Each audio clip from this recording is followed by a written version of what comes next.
Hi ನಮಸ್ತೆ ರೀ friends, ಎಲ್ರಿಗೂ welcome back to my channel. ಮತ್ತು ಈಗ ನಮ್ಮ ತಮ್ಮನ ಮದುವೆಯ ನೆಕ್ಸ್ಟ್ ಒಂದು ಕಾರ್ಯಕ್ರಮದ್ದು ಒಂದು ವಿಡಿಯೋನ ನಿಮ್ಮ ಜೊತೆಗೆ ಶೇರ್ ಮಾಡ್ತಿದ್ದೀನಿ. ಏನಪ್ಪ ಅಂತಂದರೆ, ನನ್ನ ಹಿಂದಿನ ವಿಡಿಯೋದಲ್ಲಿ ನೀವು ನನ್ನ ಒಂದು ಚಾನಲ್ನಲ್ಲಿ ಹೋಗಿ ಚೆಕ್ ಮಾಡಿದರೆ ನಮ್ಮ ತಮ್ಮನ ಮದುವೆಯ ಮೊದಲನೇ ಹಂತದಿಂದನೇ ಹಿಡಿದು ನಾನು ವಿಡಿಯೋಗಳನ್ನ ಶೇರ್ ಮಾಡ್ತಿದ್ದೀನಿ. ನನ್ನ ಇವತ್ತಿನ ಈ ವಿಡಿಯೋದಲ್ಲಿ ಈಗ ವಿಡಿಯೋ ಸ್ಟಾರ್ಟ್ ಆದಾಗ ನಿಮಗೆ ಗೊತ್ತಾಗಿರ್ಬೋದು ಈ ಒಂದು ವಿಡಿಯೋದಲ್ಲಿ ಏನೇನು ಒಂದು ಕ್ಲಿಪ್ಸ್ ಇದಾವೆ ಅಂತ ಹೇಳಿ.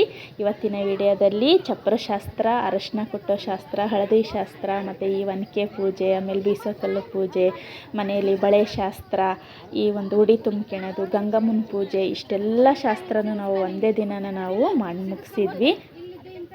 ಈ ಒಂದು ಪ್ರತಿಯೊಂದು ಶಾಸ್ತ್ರದ ಒಂದು ಕ್ಷಣಗಳನ್ನು ನಿಮ್ಮ ಜೊತೆಗೆ ನಾನು ಶೇರ್ ಮಾಡ್ತಾ ಇದ್ದೀನಿ. ದಯವಿಟ್ಟು ಈ ವಿಡಿಯೋನ ಯಾರು ಸ್ಕಿಪ್ ಮಾಡ್ದನ ಪೂರ್ತಿಯಾಗಿ ನೋಡಿ ಸಪೋರ್ಟ್ ಮಾಡಿರಿ. ಹಾಗೆ ಮತ್ತು ಯಾರಾದರೂ ನನ್ನ ಒಂದು ಚಾನಲ್ನ ಇನ್ನೂ ಸಬ್ಸ್ಕ್ರೈಬ್ ಮಾಡ್ದೇ ಹಾಗೆ ನೋಡ್ತಾ ಇದ್ದೀರೋ, ದಯವಿಟ್ಟು ನಮ್ಮ ಚಾನಲ್ನ ಸಬ್ಸ್ಕ್ರೈಬ್ ಮಾಡ್ಕೊಂಡು ನಮ್ಮ ಚಾನಲಲ್ಲಿ ಬರುವಂಥ ಎಲ್ಲ ವೀಡಿಯೋಸ್ನ ನೋಡಿ ನಮಗೆ ಸಪೋರ್ಟ್ ಮಾಡಿರಿ.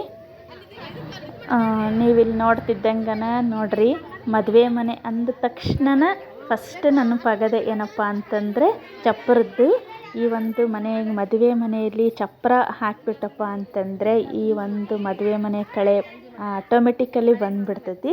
ಆಮೇಲೆ ಮನೆ ತುಂಬ ಜನ, ನೆಂಟರಿಷ್ಟರು, ಮಕ್ಕಳು, ಹಿರಿಯರು ಎಲ್ಲರೂ ಅವ್ರವ್ರಿಗೆ ತಿಳಿದಿದ್ದನ್ನೇ ಹೇಳೋದು, ಎಲ್ಲರೂ ನಗ್ತಾ ಮಾತಾಡೋದು, ಕಾಮಿಡಿ ಮಾಡ್ಕೊತ ಇರೋದು ನಿಜವಾಗ್ಲೂ ಒಂದು ಎಷ್ಟು ಸಂಭ್ರಮ ಅಂತಂದ್ರೆ, ನಾವು ಡೈಲಿ ನಮ್ಮ ಒಂದು ಜೀವನದಾಗ ಇಷ್ಟೊಂದು ಖುಷಿಯಿಂದ ಇಷ್ಟೊಂದು ಸಂಭ್ರಮದಿಂದ ಇರೋಕೆ ಯಾರಿಂದನೂ ಇದು ಆಗಲ್ಲ.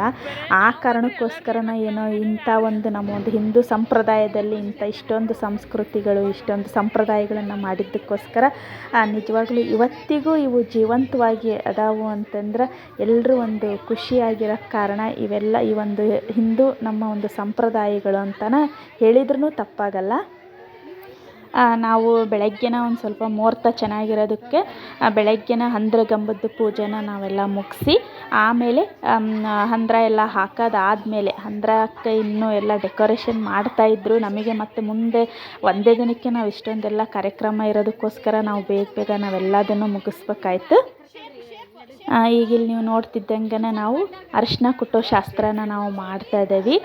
9 ಜನ ಅಂದರೆ ನಮ್ಮ ಮನೆ ಮಕ್ಕಳು, ಆಮೇಲೆ ಮನೆ ಸೊಸೆಯಂದರು ಎಲ್ಲರೂ ಸೇರಿ ನಾವು ಉಡಿ ಎಲ್ಲ ತುಂಬಿಸ್ಕೊಂಡು, ಉಡಿ ತುಂಬ್ಕೊಂಡಿದ ಮೇಲೆ ನಾವು ಇಷ್ಟೊಂದೆಲ್ಲದನ್ನು ಶಾಸ್ತ್ರಗಳನ್ನು ಮಾಡಬೇಕಾಗ್ತೈತಿ.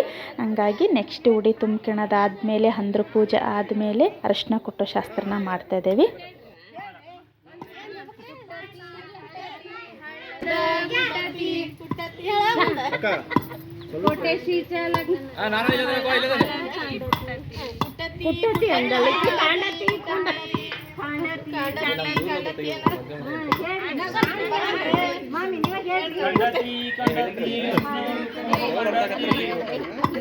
ಹಲೋ, ಸ್ವಲ್ಪ ಈ ಕಡೆ ನೋಡಿ.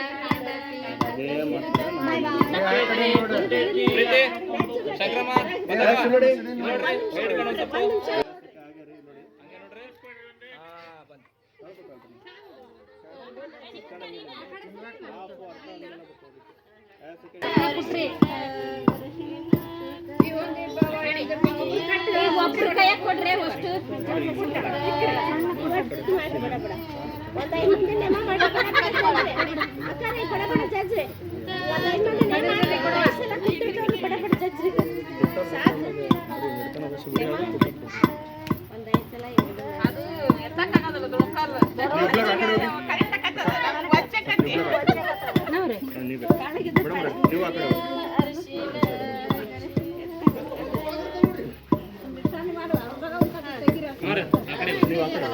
ಈಗಿನ ಒಂದು ಜನ್ರೇಷನ್ ಅಂತಂದ್ರೆ, ಈಗ ನಮ್ಮ ಒಂದು ಜನ್ರೇಷನ್ನಾಗ ನಮಗೆ ಹಿಂದಿನ ಎಲ್ಲ ಈಗ ಒಂದು 20-30 ವರ್ಷದ ಹಿಂದ್ಗಡೆಯರು ಏನು ಎಲ್ಲ ಇವು ಪ್ರತಿಯೊಂದು ಸಂಪ್ರದಾಯಕ್ಕೂ ಒಂದೊಂದು ಹಾಡನ್ನು ಏನು ಹೇಳ್ತಾ ಇದ್ರಲ್ಲ, ಜನಪದ ಹಾಡು, ನಮಗೆ ಈಗಲೇ ನಮ್ಮ ಒಂದು ಇದಕ್ಕೆ ನಮಗೆ ಬರ್ತಾ ಇಲ್ಲ. ನೆಕ್ಸ್ಟ್ ಮತ್ತು ನಮ್ಮ ಮಕ್ಕಳ ಜನ್ರೇಷನ್ನಿಗಂತೂ ನಿಜವಾಗ್ಲೂ ಇನ್ನೂ ಒಂದು ಏನು ಬರಲ್ಲ ಅಂತಲೇ ಹೇಳ್ಬೋದು. ಹಿಂದಗಡೆಯಿಂದ ಈ ಹಿರಿಯರೆಲ್ಲರೂ ಅವ್ರು ಹಾಡು ಹೇಳ್ತಾಯಿದ್ರು, ಅವ್ರ ಜೊತೆಗೆ ನಾವು ಸ್ವಲ್ಪ ಧ್ವನಿ ಕೊಟ್ಟು ಆ ಒಂದು ಅರಶಿನ ಕೊಟ್ಟೋ ಶಾಸ್ತ್ರನ ಮುಗಿಸಿದ್ವಿ. ಅರಶಿನ ಕೊಟ್ಟೋ ಶಾಸ್ತ್ರ ಆದಮೇಲೆ ಆ ಒಂದು ಅರಶಿನಕ್ಕೇ ಸ್ವಲ್ಪ ಮೈದಾ ಹಿಟ್ಟನ್ನು ಮಿಕ್ಸ್ ಮಾಡಿ ಅದರಿಂದನೇ ನಾವು ಗಣಪತಿನ ಮಾಡಿ ಒಂದು ಗಣಪತಿನ ಮರದಲ್ಲಿಟ್ಟು ಅದಕ್ಕೆ ಕಾಯಿ ಎಲ್ಲ ಒಡೆದು ಅದೇ ಒಂದು ಗಣಪತಿನ ನಾವು ಹಂದ್ರದ ಮೇಲೆ ಇಡೋಕ್ಕೆ, ಅಂದರೆ ಯಾವುದೇ ಒಂದು ಪ್ರತಿಯೊಂದು ಕಾರ್ಯಕ್ರಮ ಆಗಬೇಕಾದ್ರೂ ವಿಘ್ನ ವಿನಾಶಕನ ಒಂದು ಪೂಜೆ ಮೊದಲು ಆಗಬೇಕು ಅಂತ ಹೇಳಿ ಈ ಒಂದು ಪೂಜೆನ ಮೊದಲು ಮಾಡ್ತಾಯಿದ್ದೀವಿ.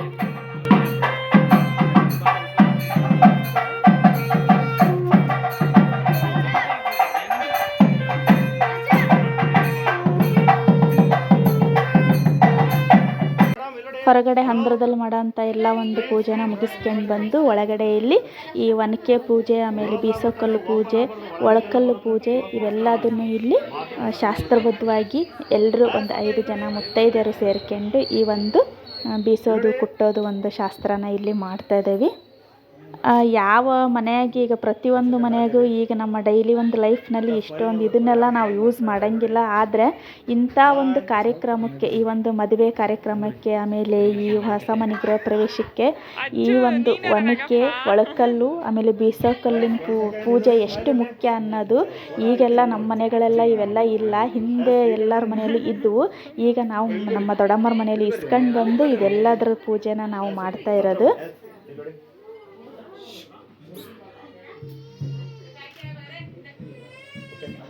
ಇನ್ನೊಂದು ನಿಮಗೆ ಈ ಒಂದು ಸಂದರ್ಭದಲ್ಲಿ ಹೇಳಬೇಕಪ್ಪ ಅಂತಂದರೆ, ಈಗ ನಾವು ನಮ್ಮ ಮನೆಯಲ್ಲಿ 3 ಜನ ನಾವು ಅಕ್ಕ ತಂಗಿಯರು, ಅದೇ ಥರ ಮತ್ತು ನಮ್ಮ ದೊಡ್ಡಪ್ಪರ ಮಗಳು ಒಬ್ಬರು ಅಕ್ಕ, ಆಮೇಲೆ ನಮ್ಮ ಒಂದು ದೊಡ್ಡಪ್ಪನ ಮಕ್ಕಳು, ಚಿಕ್ಕಪ್ಪನ ಮಕ್ಕಳು, ಅಂದರೆ ಅಣ್ಣ ತಮ್ಮರಿಗೆ ಏನು ನಾವು ಮದುವೆ ಮಾಡ್ಕೊಂಡು ಬಂದವಲ್ಲ ಅವ್ರು ಎಲ್ಲರೂ ನಮ್ಮ ಒಂದು ಅತ್ತೆ ಮಕ್ಕಳು ಆಗಿರೋದ್ರಿಂದ, ಸೋದರತ್ತೆ ಮಕ್ಕಳನ್ನು ನಾವು ಸೊಸೆಯಂದ್ರನ್ನಾಗಿ ಮಾಡ್ಕೊಂಡು ಬಂದಿರೋದ್ರಿಂದ ನಾವು ಚಿಕ್ಕವರಿದ್ದಾಗಿಂದನೂ ಜೊತೆಗೆ ಬೆಳೆದಿದ್ದಕ್ಕೋಸ್ಕರ ನಮಗೆ ಇವತ್ತಿನವರೆಗೂ ನಾವು ಎಲ್ಲರೂ ಒಂದು ಅಕ್ಕ ತಂಗಿಯರ ಥರ, ಆಮೇಲೆ ಫ್ರೆಂಡ್ಸ್ ಥರನ ನಾವು ಇರೋದಕ್ಕೋಸ್ಕರ ನಮಗೇನೋ ಒಂದು ಕಾರ್ಯಕ್ರಮ ನಾವು ಮಾಡ್ಬೇಕಾದ್ರೂ ಭಾಳ ಅದ್ದೂರಿಯಿಂದ, ಖುಷಿಯಿಂದ ಎಂಜಾಯ್ ಮಾಡ್ಕೊಂತ ನಾವು ಇವತ್ತಿಗೂ ಯಾವ ಒಂದು ಹಬ್ಬ, ಏನೋ ಒಂದು ಫಂಕ್ಷನ್ ಇದ್ರೂ ಎಲ್ಲರೂ ಒಟ್ಟಿಗೆ ಸೇರಿ ಭಾಳ ಖುಷಿಯಿಂದ ನಾವಿರ್ತೀವಿ. ನಮಗೆ ಅದು ಒಂದು ನಮಗೆ ಒಂದು ವರ ಅಂತಲೇ ಹೇಳ್ಬೋದು.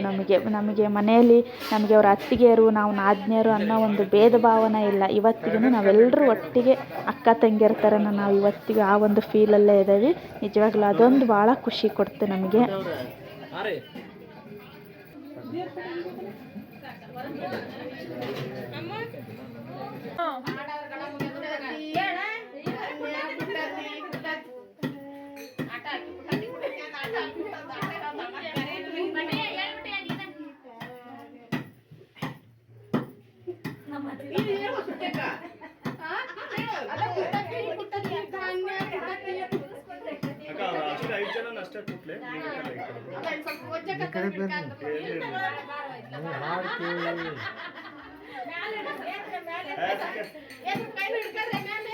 ಒಬ್ಬರು ಕೈ ಮ್ಯಾಗ ಇಟ್ಕೊಂಡು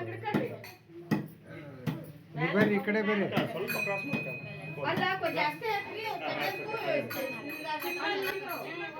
ಈ ಒಂದು ವಿಡಿಯೋದಲ್ಲಿ ನೆಕ್ಸ್ಟ್ ಒಂದು ಹಳದಿ ಶಾಸ್ತ್ರ, ಆಮೇಲೆ ಗಂಗಮ್ಮನ ಪೂಜೆ ಶಾಸ್ತ್ರನ ಇದರಲ್ಲಿ ಶೇರ್ ಮಾಡೋಕ್ಕಾಗ್ತಾಯಿಲ್ಲ ಫ್ರೆಂಡ್ಸ್. ಯಾಕಪ್ಪ ಅಂತಂದರೆ ವಿಡಿಯೋ ಫುಲ್ ಲಾಂಗ್ ಆಗೋ ಕಾರಣಕ್ಕೋಸ್ಕರ ನೆಕ್ಸ್ಟ್ ವಿಡಿಯೋದಲ್ಲಿ ನಾನು ಅದನ್ನ ಶೇರ್ ಮಾಡ್ತೀನಿ. ದಯವಿಟ್ಟು ನನ್ನ ಇವತ್ತಿನ ಈ ವಿಡಿಯೋದಲ್ಲಿ ಇದ್ದಂಥ ಒಂದು ಸಂಪ್ರದಾಯಗಳು, ಪದ್ಧತಿಗಳು ನಿಮಗೇನು ಅನ್ನಿಸ್ತು ಅಂತ ಹೇಳಿ ನನಗೆ ಕಮೆಂಟ್ ಮೂಲಕ ತಿಳಿಸ್ರಿ. ಹಾಗೆ ಇಷ್ಟ ಆದರೆ ಒಂದು ಲೈಕ್ ಕೊಡ್ರಿ. ಇದೇ ಥರ ಮತ್ತೆ ಮುಂದಿನ ವಿಡಿಯೋದಲ್ಲಿ ಸಿಗೋಣ ಫ್ರೆಂಡ್ಸ್. ಅಲ್ಲಿ ತನಕ ನಿಮಗೆಲ್ಲರಿಗೂ, ನನ್ನ ವಿಡಿಯೋ ನೋಡಿದಂಥ ನಿಮಗೆಲ್ಲರಿಗೂ ನನ್ನ ಕಡೆಯಿಂದ ಧನ್ಯವಾದಗಳು.